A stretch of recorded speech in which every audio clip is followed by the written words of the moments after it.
보신 것처럼 탄핵 심판 절차가 본격 시작됐는데요. 박근혜 대통령의 탄핵 여부를 최종 결정하는 헌재의 판단은 과연 언제 나올지 관심이 집중되고 있습니다. 최창봉 기자가 전망해봤습니다.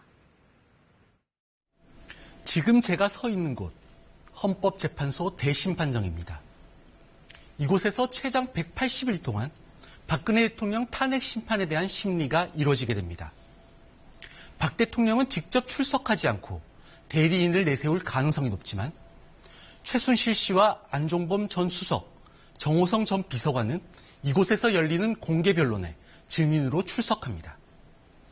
헌재는 매우 중대한 사안으로서 재판을 공정하고 신속하게 진행하겠다고 밝혔습니다.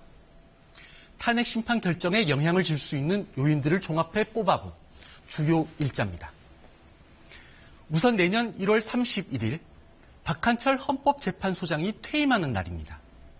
만약 헌법재판관들이 박 소장 퇴임 이전에 결론을 도출하기로 합의한다면 1월 중에 헌재의 결정이 나올 수 있습니다. 다음 2월 9일입니다. 2004년 노무현 대통령의 탄핵 심리에 걸린 63일을 적용했습니다. 이번에도 비슷한 시간이 걸린다고 가정한다면 2월 중 결정을 예상할 수도 있습니다. 3월 13일, 이정미 재판관의 퇴임 날짜입니다. 이 날짜가 지난다면 헌법재판관의 수는 7명으로 줄어듭니다. 헌법재판관들이 이정미 재판관 퇴임 전에 결정을 내리려 한다면 3월 초에 결론이 날 수도 있습니다. 4월 말은 여당인 새누리당이 박 대통령 퇴임 시기로 제안했던 시기입니다. 마지막으로 6월 6일, 헌법재판소가 법에서 보장한 180일 심리기간을 모두 쓴 뒤 결론을 내릴 경우입니다. 헌재가 대통령 탄핵 결정을 내릴 경우 그 직후 60일 이내에 대통령 선거를 치러야 합니다. 헌재가 언제 결정을 내리느냐에 따라서 차기 대선 날짜가 정해지기 때문에 정치권은 헌재 심판 속도에 초미의 관심을 가지고 있는 겁니다. 특별검사의 수사와 최순실 게이트 관련자들에 대한 재판이 동시에 진행되고 있다는 점도 변수입니다. 헌법재판소 법에 따라 헌재는 재판이나 수사가 진행 중인 사건 기록을 강제로 넘겨받을 수 없습니다.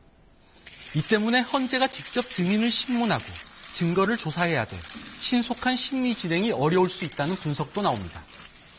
또 박근혜 대통령이 대부분의 사실관계를 부인하고 있다는 점도 헌재가 빠른 결정을 하기 어려울 것이란 관측이 나오는 이유입니다.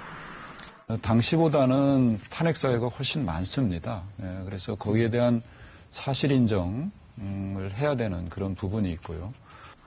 이와 함께 최순실 게이트 관련자 재판이 진행 중인 상황에서 1심 법원의 판단과 헌재의 결정이 엇갈릴 경우 적지 않은 혼선이 예상되는 만큼 헌재가 사실관계를 더욱 신중하게 심리할 것이라는 전망도 나옵니다.